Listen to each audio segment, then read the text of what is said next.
So here's Bangkok, and we're zooming into En Nut.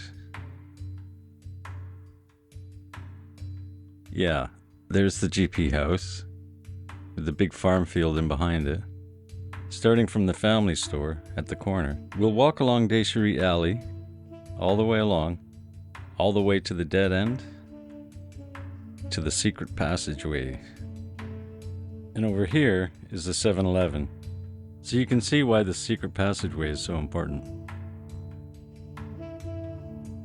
Okay, we're at the corner, heading towards GP House. I did this on Google Maps Street View before I booked a room. It's so cool to be able to check a place out like that before going.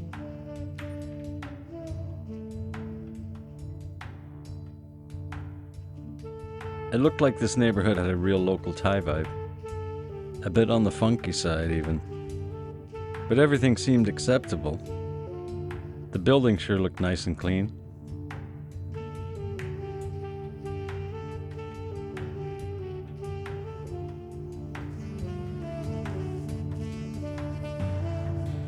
Continuing up the road, there's a few entrepreneurs with small shops. Some cleaning clothes, others selling drinks and snacks. On the left we have the entrance to the big farm field. Then, at the very end, we have the secret passageway. A shortcut. It's a tight squeeze, especially on a scooter. Well, it used to be a tight squeeze. Now it's a little wider ever since they cut down the big tree in the middle of the passage.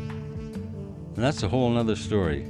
I don't quite understand it, but I did witness a bit of it, and I heard some talk, and I heard some chatter.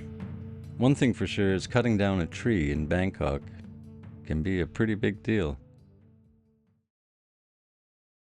So the cutting down of this tree turned out to be a bit of a mystery. There's one or two concepts at play here. The first is that a monk can ordain a tree, which protects it from being cut down. They will usually wrap saffron robes around the tree as a sign of its ordination. The second is rooted in Thai folklore. I really don't know the history of any of this stuff, so it was fascinating to hear the chatter among the locals about the curses and the bad luck that could affect everyone on the street if the tree was not cut down properly. In both Buddhist tradition and in Thai folklore, there is a belief that there are spirits in the trees. Most people were relieved when they heard that a full ceremony would be performed for the tree. The tree was cut down in stages. The trunk was left for a while, maybe giving time for the animals and insects who live there to find a new home. There's an interesting letter that was written by a monk in California to a tree that was about to be cut down. I'll put that up on screen now. On the day it was finally cut down, there was a ceremony involving Buddhist monks, government officials, and local representatives. A monk can bless and ordain a tree. If the tree has been blessed or ordained, it needs to be unblessed or unordained before it can be cut down. But that's not what made some of the locals worry about bad luck and curses. That comes from Thai folklore. Nang Mai is a spirit or a ghost that inhabits a large tree. It builds a palace in the tree, but no one can see it. And if anyone cuts that tree down, the cutter will be cursed, grow sick, or even become crazy. Nang Mai is said to be a beautiful young woman wearing a pleated robe and covering herself with a sash. If someone in the village does see Nang Mai, they bring a 3-colored cloth to tie around the tree. Thai people believe there is a good Nang Mai who will warn their owner, who takes care of their owner and protects them from any upcoming danger. And there is also an evil Nang Mai. According to legend, the daughter of a Nakhon Si Thammarat monarch was kidnapped to demand a ransom.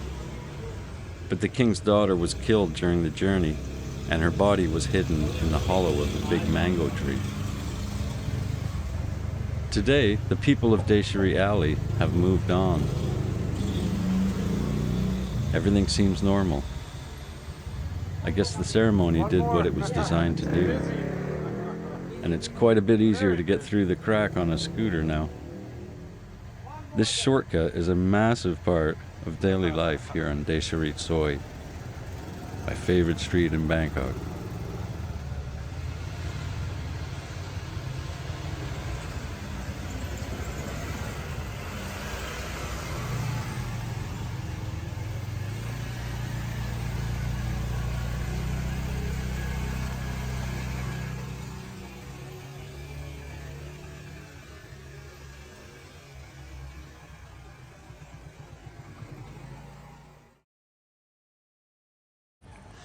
As you can see, the tree is gone.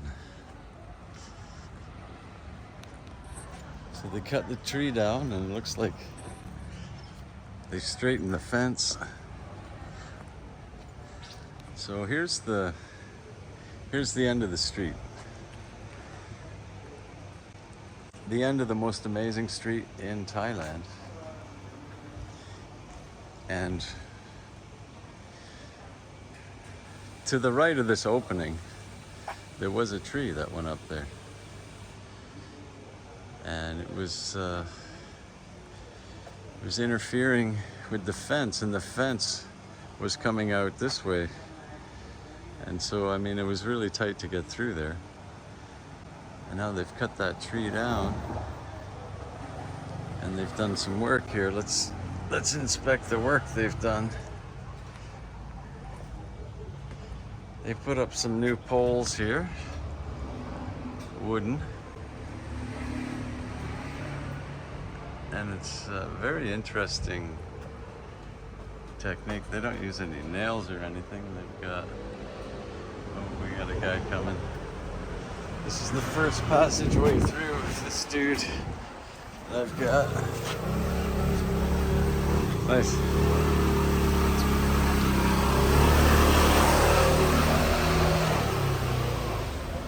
And away we go. So they've got some wire tying this thing on, and obviously you need that bag on there. That's really important.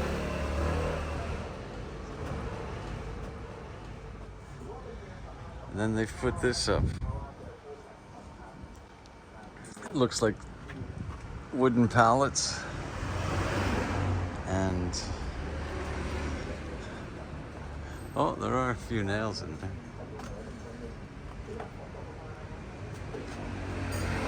If you can see the nails, I don't know if this camera's picking it up or not. A few nails. We've got pallets. We've got what's left of the metal fence. And we have some just wire, rusty old wire twisted around. I mean, that works. That's working for sure. Okay, I got another dude coming by, so.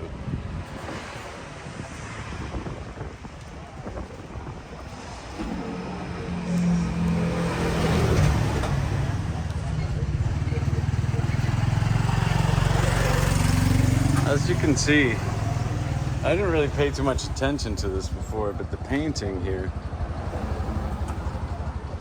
this is where people scrape their mirrors and their handlebars.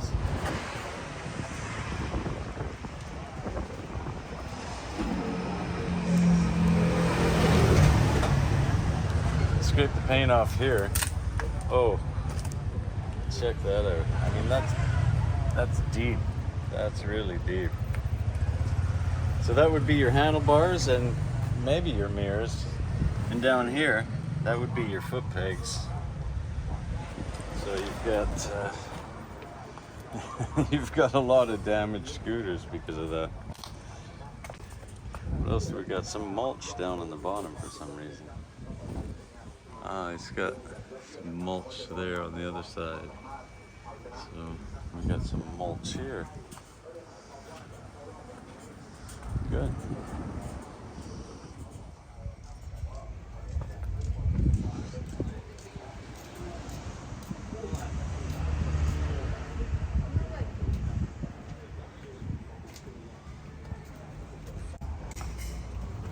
Hello. Ready to come. No more tree. Sorry? No more tree. Yes, Yeah. more We talk about that right now. This dude coming through.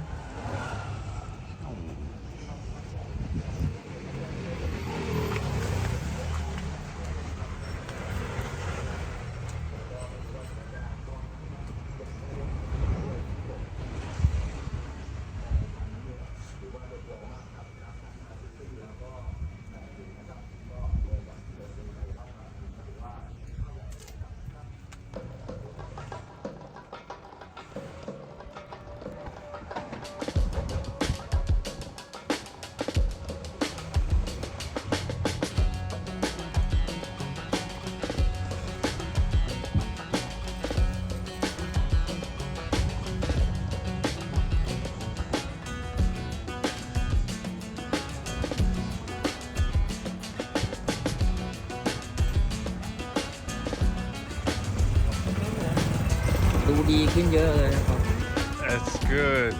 ผมชอบมากๆจริงๆ